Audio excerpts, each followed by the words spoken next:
Greetings, good and blessed, warm welcome to my, what is it now? July 24th? Yeah, it's July 24th. Just a quick, let me just check it's broadcasting. Last thing I want to know, what I want to do is do it all over again. Online. So, where do we begin? Where do we begin? A lot's going on, a lot's happening. Then again, those who subscribe to the idea that events, time, history repeats itself, could say that there's nothing new here, but yeah, inflation, prices going up, people not being able to afford their rent, they're moving further and further out into more impoverished areas where there's no work or employment, where there's lower quality of life,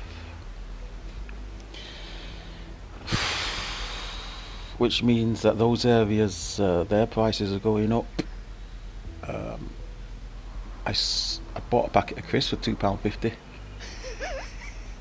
£2.50 packet of crisps. It was a large one, but still, no British man should ever have to pay £2.50 for a packet of crisps. £2 for a 100-gram bar of chocolate. 100 grams, what's that? 2p a gram. Yeah. And it'll keep going up as well. I don't think it stopped. I think prices will keep going up. Attempted assassination of Trump. Who would have seen that, eh? All kind of conspiracy theories going about, but it's nothing new, is it? They attempted it on Ronald Reagan. Attempted it on. Did they kill? Was it his brother they killed? JFK and Robert FK. So it's not as if they haven't done it before. I watched the grilling of the chief of the Secret Service. She deserves worse, to be fair. I mean, if I won't go too much into it, but if it does turn out that the Secret Service is attempted to life on the future president, then a telling off from Congress is the least of your worries, really. But what's new? That's been the situation. I was interested to see because as you know, I watch news around the world.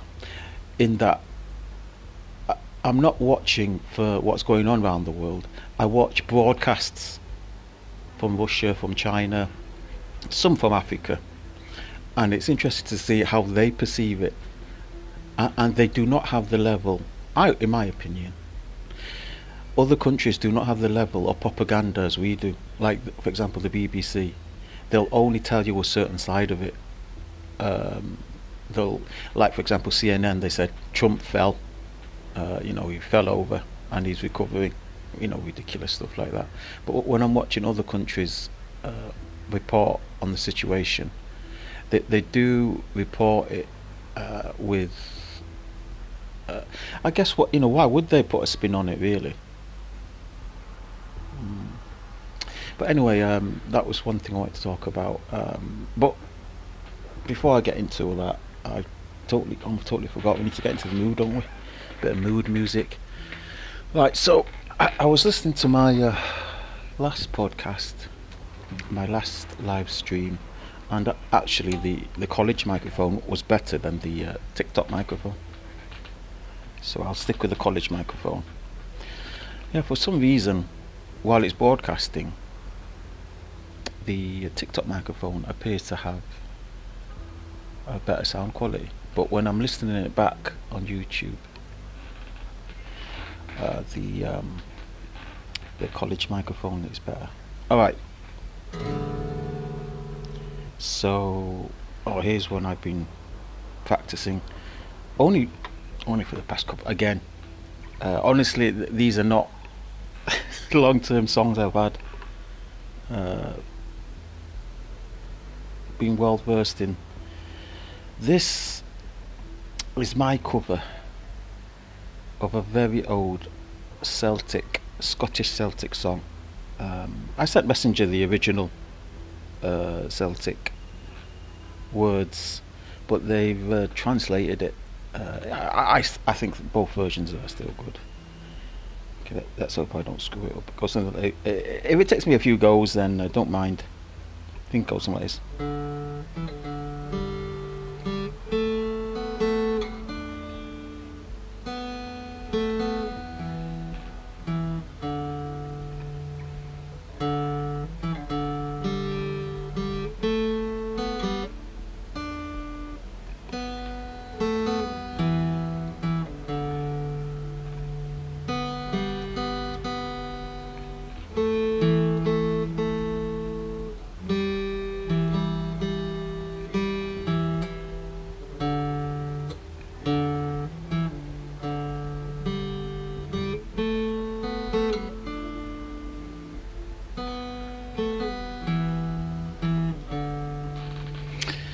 Does that sound familiar? What? Do you know? I was thinking Paul McCartney's Mull of Kintyre sounds very similar to that. And a lot of people hear or listen to Paul McCartney's track Mull of Kintyre. Great piece of music, by the way. Not realising that it's connected to that piece, which is I can't remember the name of the song. Come to me later. Oh, let me introduce the game. One or two of you might know this one. Watchdogs 3, and I think for the very rare occasions, it's actually a very good game. Huge game. You're not going to finish it in a few days.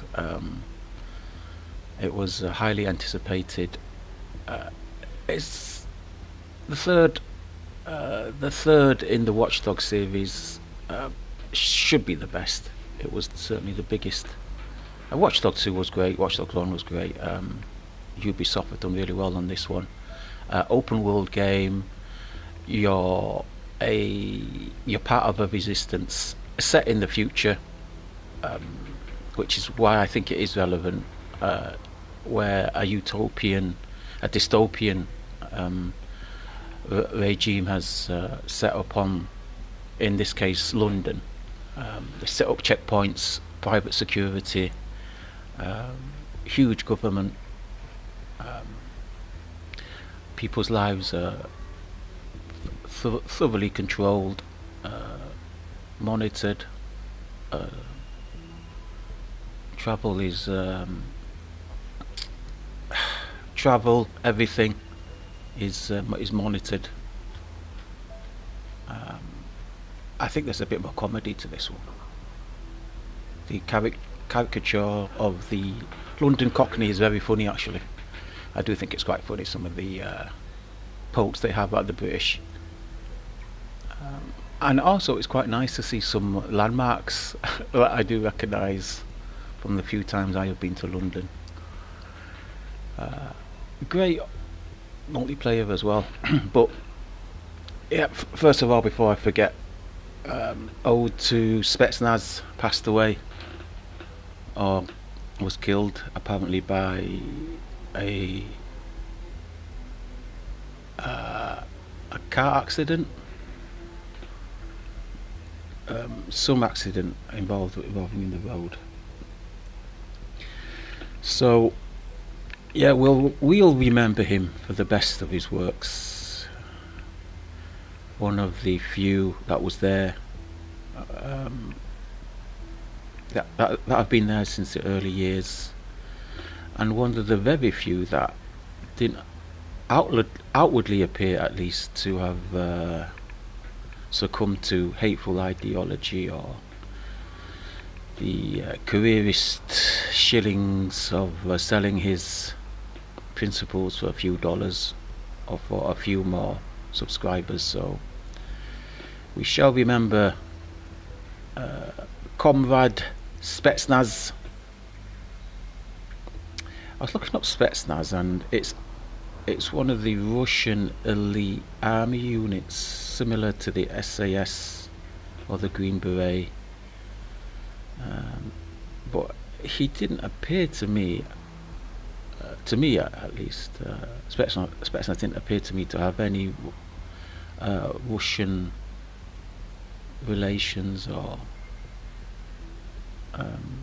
notes of cultural references, so maybe that's something I missed. Unfortunately, I'll probably go back to it now.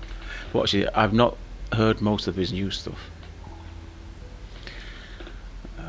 But yeah, we'll remember Spetsnaz. So anyway, back to my main topic. I did want to talk about was one of the guiding principles of survival, and that's the more desperate you need something, the more difficult it is to achieve it. So for example, in survival, they say that in the conditions and in the environment that is most difficult, or when you're at your coldest and you need to build a fire, that's normally when building a fire is the most difficult. It seems like common sense, but bear with me. So in the coldest region of the earth, Arctic tundra, you're not really going to make a fire unless you've brought one with you. But more realistically, if you're out in the north of Canada, you decide you're going to go on a fishing trip, spend a few nights there. Midwinter, a storm might blow up. Collecting dry wood and trying to create a spark is going to be extremely difficult. Similarly with food as well. Food and water, like for example in the desert, in sparse areas, when there's least amount of food, you're most desperately going to need food and water. But you see the correlation there.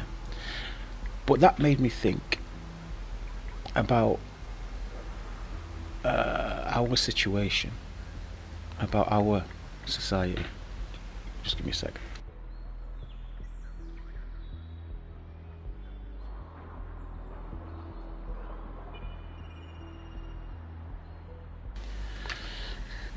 So I was thinking about this when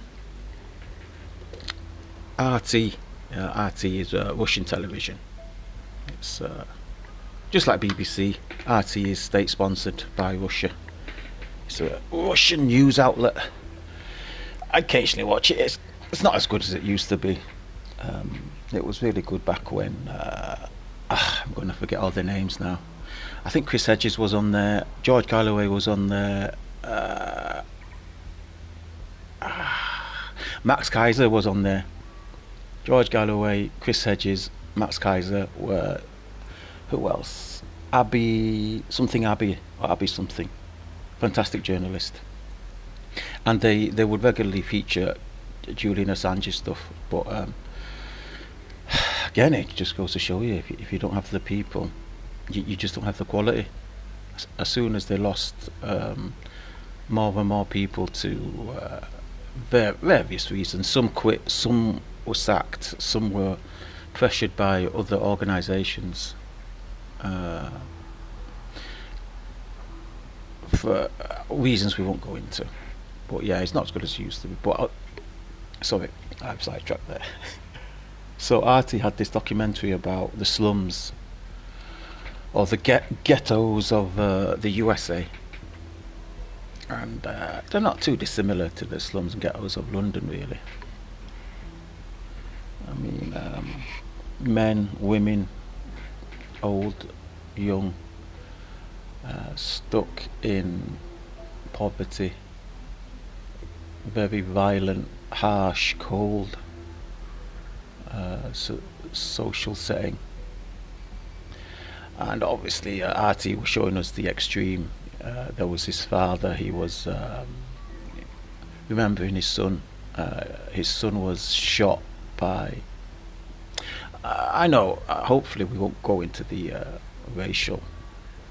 I'm well aware of the ethnic and also the economic demographics of these problems, and hopefully people that listen to my channel realize that it's not restricted to any racial or ethnic demographic, that these problems and situations sooner and in the past and most likely than not later will spread to all social, economic and ethnic backgrounds and demographics. But anyway, this father of this young guy, he was like 18, 19. He'd been killed by his best friend. His best friend shot him because he disrespected him. Uh, they were posting stuff on some social media website, and something the guy's son posted had upset his best friend. So his friend came over, shot him repeatedly, and then some guy that he was with shot him too. And these were friends, best friends. Of course, they're not gonna write a book or do a film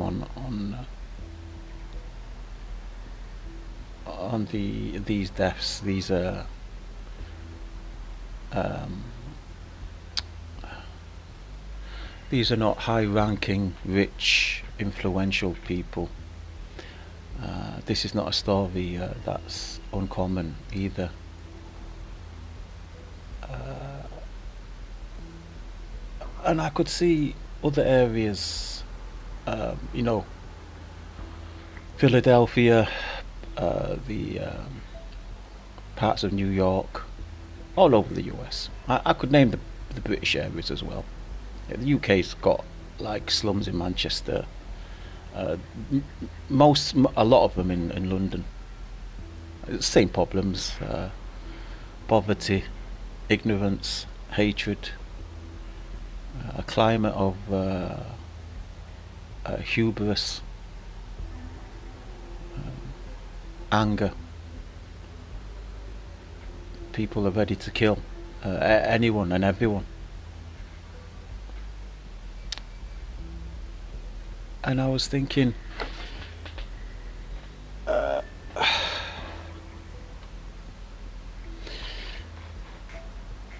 if and when I was living in areas like this, you've got two options. You either change the environment, meaning you reform the people. You like some politicians and supposedly the councillors and the local government are supposed to do. They're supposed to reform, so that, uh, urban regeneration.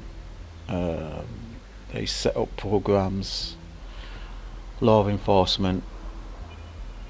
Uh, None of it really works. Let's be absolutely honest here. It's BS.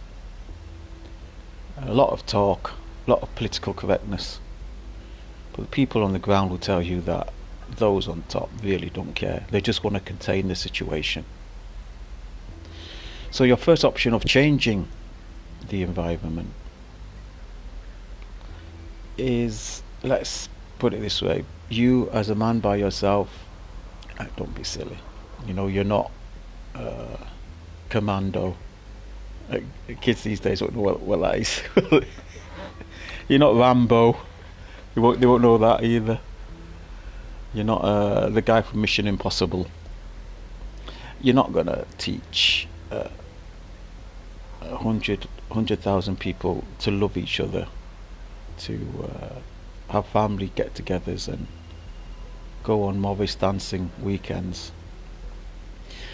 So your second option is to leave. And I was thinking, when people are getting shot around you for no reason, for posting on Facebook, and if it's not some random guy on the street shooting you dead, it's the police. And at this point, I'm not bashing the police. This is actually one area where I'm actually quite sympathetic. It's not an easy job to police a high crime, high murder neighbourhood. I know that, but you're always on edge as a police officer, and you know that if you shoot someone dead accidentally, you're pretty much all right. You're pretty much safe from going into prison. You might lose your job if there's some callousness proven on your behalf, but generally, police don't get in trouble for murdering people in the slum. So you have to get out of there. And I was thinking, why don't people leave? Why isn't there mass migration away from the slums? And I've been thinking, and some of you that heard my early stuff, my some of you that heard my early stuff might remember me talking about this as well. And I thought, similarly, it's linked to the principle of survival. The more desperate you need something, the more difficult it is for you to get there. I mean, you could try and codify it and say, well, these people, they don't have the resources, they don't have the contacts to move anywhere else. They don't know where to go. I can sympathise with that as well. When you've spent your entire time in a very underprivileged neighbourhood, underprivileged school, they're hardly going to send you a well-travelled, well-cultured Harvard professor to your high school to teach you about the world. Normally the type of teachers you get, the type of doctors, neighbours you get, they're of the similar mind you are. They've taken that job because the better positions weren't available to them. And it comes to a point, it seems, that people or men get so desperate that they'll go from one bad situation to another. For example, there was one guy, old man, poor guy. I met this. I think I told you about him a couple of years ago. This guy I met in the park. He was like 80 years old. He had this look of desperation on him. He'd been sleeping rough for I don't know how long, and he'd been given a place in a hostel. And obviously, being a very old man, he got abused in the hostel by the other residents. So rather than staying and living in that situation, he decided to sleep on the streets, which unfortunately made him exposed to the other idiotic gangsters and nuisance teenagers that hung about on the streets, thinking they're big. So poor guy, he was so desperate to solve his situation. He went from one bad circumstance and environment to another. But he didn't know where to go. Didn't have the resources. He didn't have a car he could sleep in even. I mean, for a lot of us, that's the same. Perhaps if we knew someone who were looking or had space, room, or had an opportunity that needed filling, and we could fit into that position. Perhaps if we knew somewhere where there's space, you can lay your head down, where you're not going to be disturbed by either the police or by nuisance kids that are gonna nick your stuff, set set you set you on fire, or throw. Well, yeah, it's a terrible situation for the homeless. Or even if you had a bit of money, or if you had uh, uh, access to um, uh, your boat of an abandoned cabin somewhere, that you could just do up. But for most of us, that's not the case. We have to. We're going to have to make our own way. But yeah, he was so desperate. Like many of us, we realise that our situation is so bad, or we can no longer tolerate what's happening. That we move and we go, or we do anything. Go go anywhere, do anything.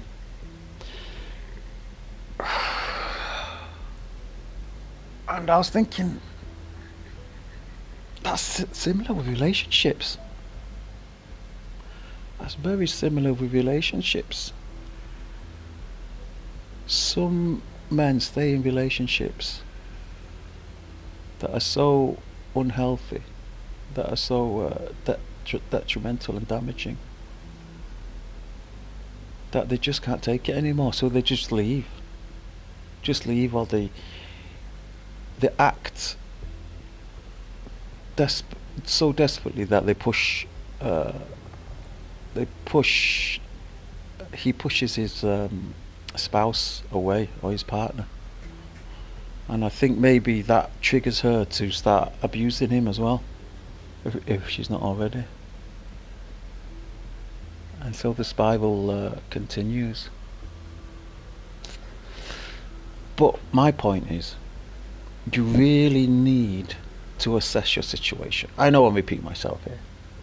You need to look at your situation. You need to think about where you are, what you're doing, what's going on around you and within you. Because quite often, desperate situations leads to mental degradation. Your mental stability starts to suffer. You don't start thinking straight. You need to start thinking early on. You need to start collecting information, which means studying uh, opportunities, studying avenues, deciding what you want to do, where you want to be. I know this is a repeat of one of my old videos. It's probably still on this channel.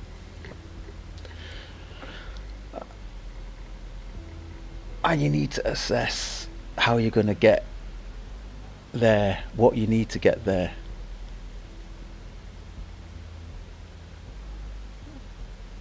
Um, are there any other people?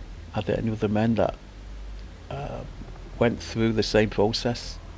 Maybe you could learn from them. First, first things first is you need knowledge.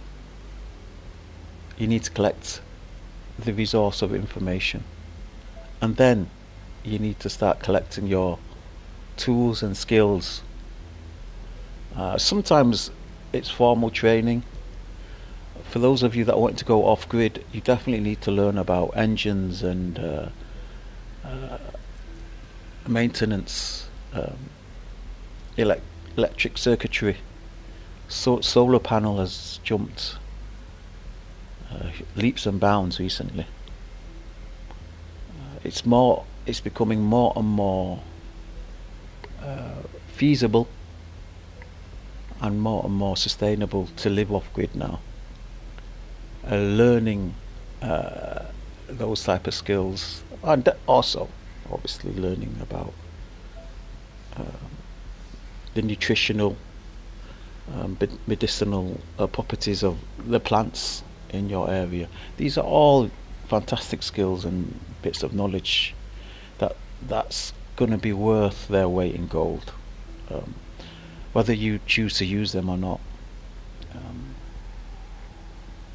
so I know the obvious one is to boost up your finances.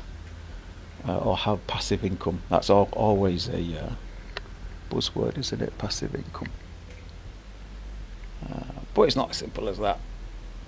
Quite often, there's too big a focus on the financial aspect. There's lots and lots of examples of people having plenty of money, not having the know-how. I mean, what do you buy? Where do you go? What do you spend it on? If you're not a smart spender, you'll lose your money and go right back to the situation you were in the first place. But yeah, don't come to the point where you're so desperate that you're not on your frame of mind and you start making hasty decisions. And it just got me thinking that a lot of mental illness seems to stem from this area of desperation. You know, this cycle of poverty, cycle of self-abuse, this prison, this claustrophobic concrete jungle. It's no wonder people snap. And as we have often mentioned on our channels, it leads to a certain extremely harmful habits such as drug addiction, alcohol, anything to get you over the to get you past the edge. And I would repeat as well. I would repeat the marriage trap as well. We say marriage, but we mean female attention, and that's a theme I have found running through the slums and ghettos. But a lot of these wannabe gangsters, they, amongst many other things, they pedestalized the the value of female approval, and occasionally I'll come across it. You know, occasionally I'll meet online some dude that's trying to what's the word they use? Flex. He's trying to flex with me about his first his economic status, and then he's going to flex with me about his female attention status. Of course, he's barking at the wrong man. I honestly don't give a shit. Do not give a shit, man. One guy was asking me to meet him in Appalachia to fight him. He wanted me to fly over and fight him because he thought I was trying to squeeze in on his patch on social media. And I was thinking he's not right in the head. He must have noticed that number one, I'm not responding, and number two, what made him think that number one, I was moving in on his patch, and number two, that I was at least in remotely wanting to compete with him with his female attention seeking. And I was thinking, he's seeing something that's not there. I know you guys must have seen it. It's happened a few times, and every time you go out into big channels, you'll experience this. There's these guys, they're absolutely addicted to female attention. Uh, they'll spend anything. They'll spend anything. These guys that fly out to the Philippines and to these poor third world countries to pick up a trophy wife. Well, go for it. But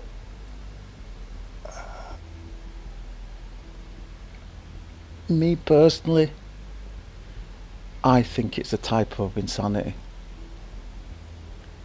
I think you're going from one bad situation to another. And it does seem to be part of our society now, doesn't it? It seems to be very common. Western men fly over to poor countries, offer up a few $1,000s, hook up with, put it nicely, another desperate individual, a desperate female who's wanting to escape poverty, sees her ticket out of the slums.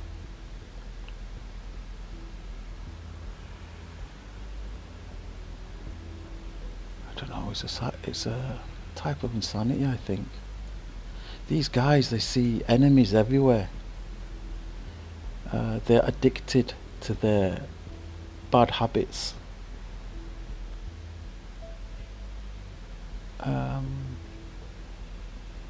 Yes, some of them drugs, many of them alcohol, but most of all their addiction to female attention. And they never escape. They never escape the slums because they take it with them.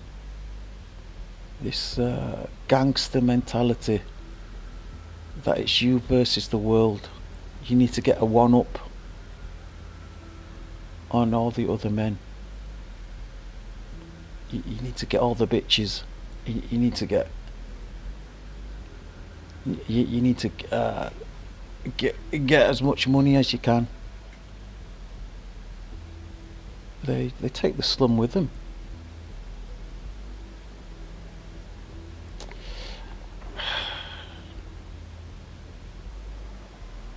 I don't know.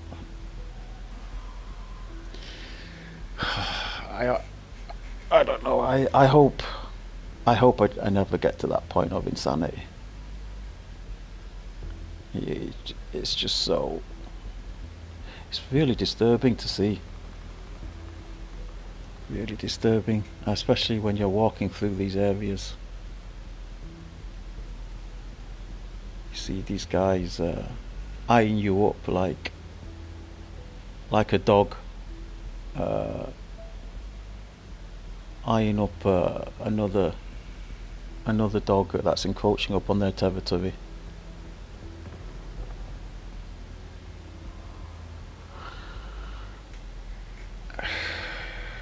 I often ask, did we become a degenerate society first and then we got degenerate leaders? Or did the degenerate leaders come and impose degenerate morals on society?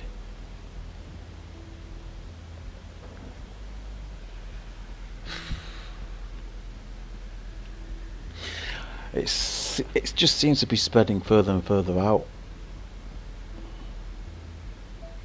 I know it's not. I'm not saying anything new.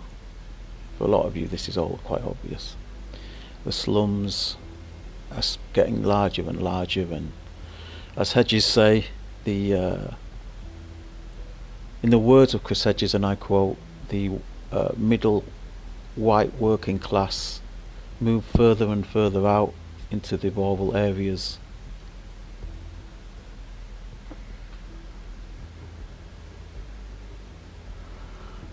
The elites, when the masses encroach upon their territory, will recluse themselves into gated communities with private security and heavily guarded surveillance.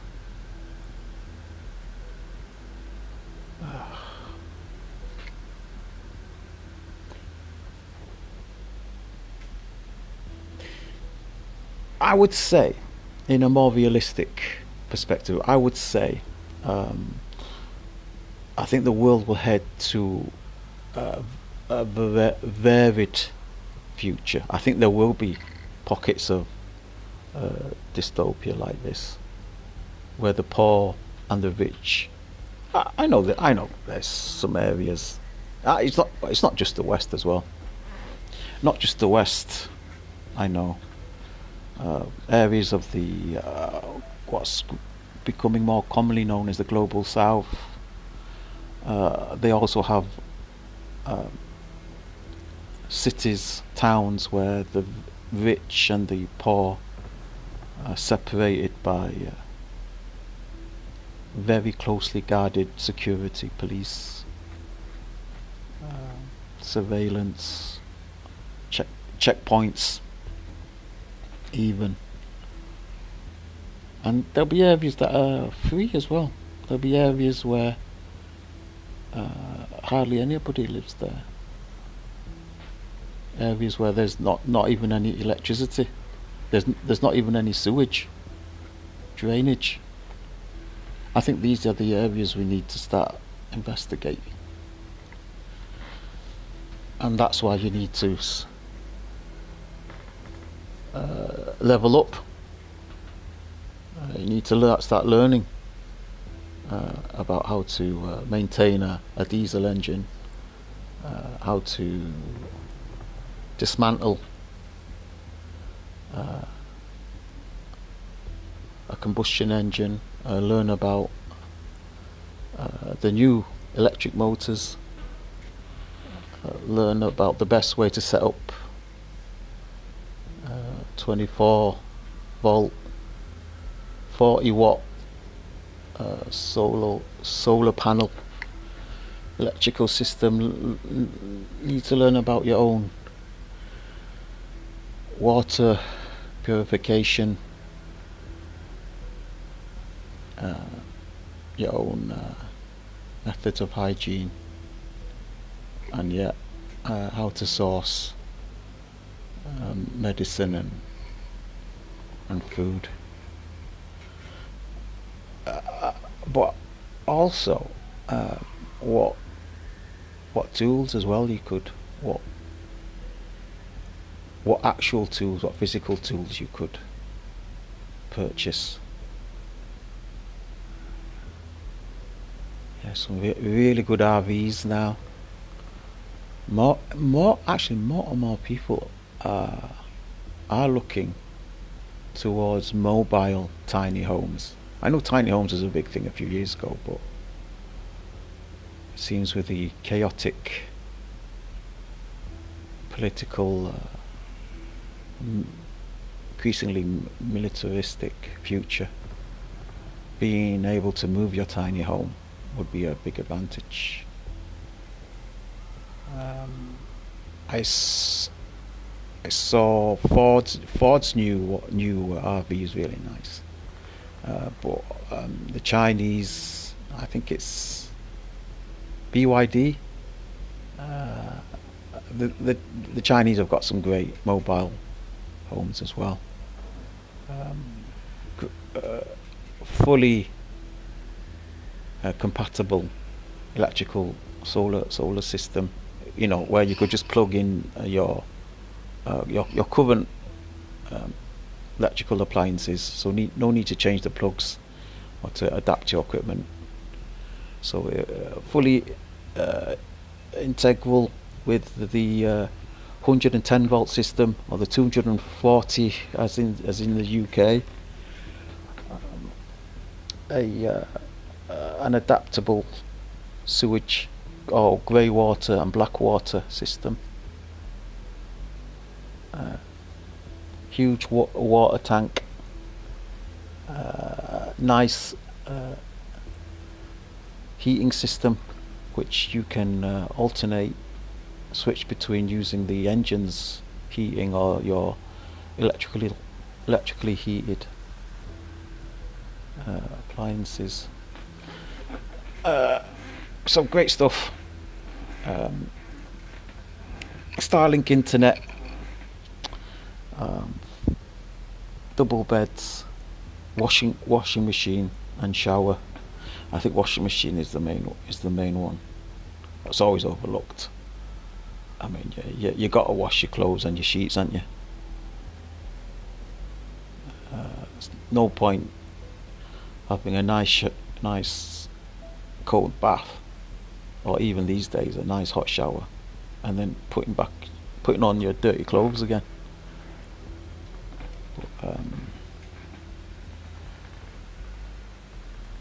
Yeah, so I think that's it. I hope I've been of some company to you guys. So yeah, thanks for joining me. So just in conclusion, don't wait too long before you make a move. As I say, as I said, as I say, and as I've said to my students, if you don't decide your future, then others are going to decide for you. Don't stay in an environment that's destroying you as well. It's not just physical decay that's going on. Surely you all must have realized that mental decay is currently the worst killer. Don't become a walking zombie like these serial divorcees.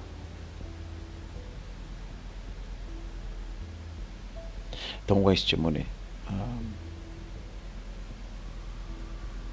Don't waste your money flying abroad to get a foreigner wife. That's not the way, guys.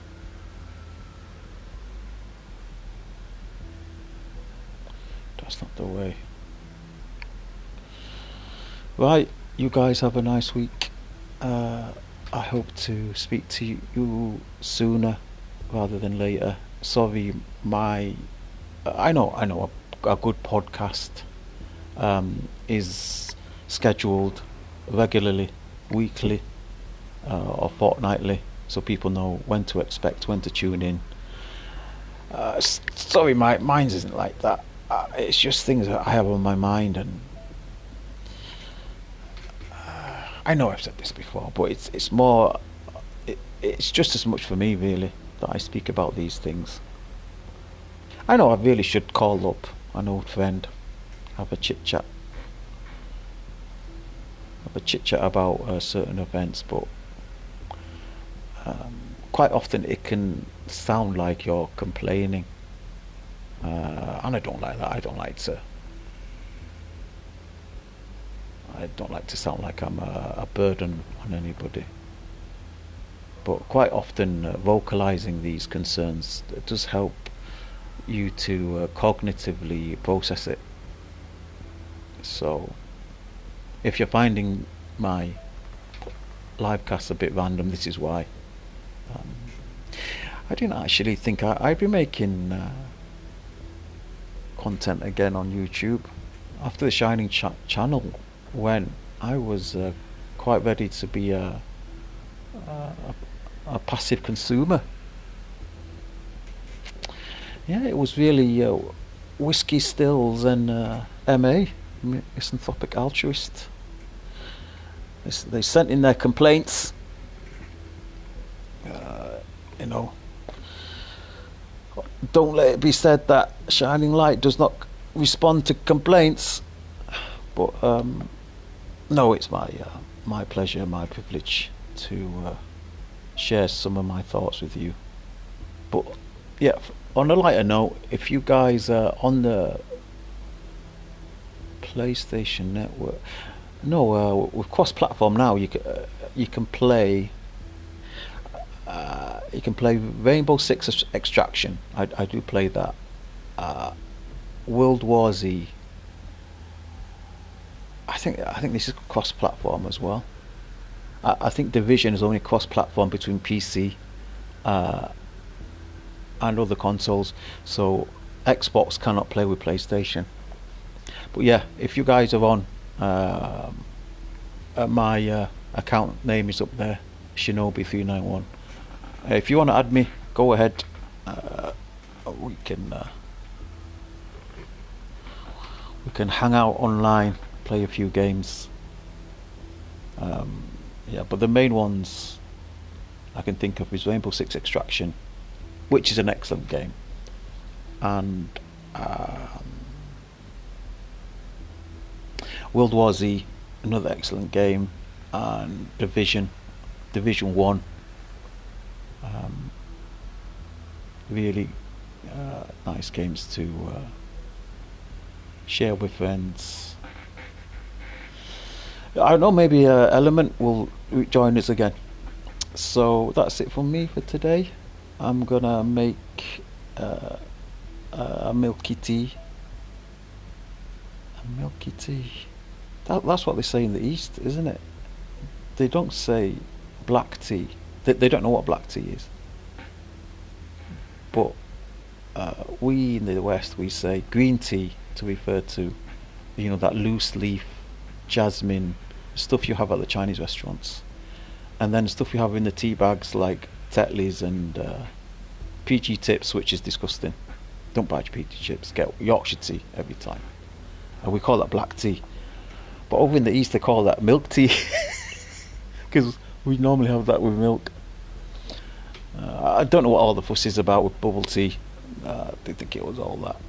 And I don't think it's tea at all. I think it's more of a soft drink, isn't it? But yeah, join me again next time. Don't let don't let your environment destroy your mind, guys. Keep your sanity. Peace.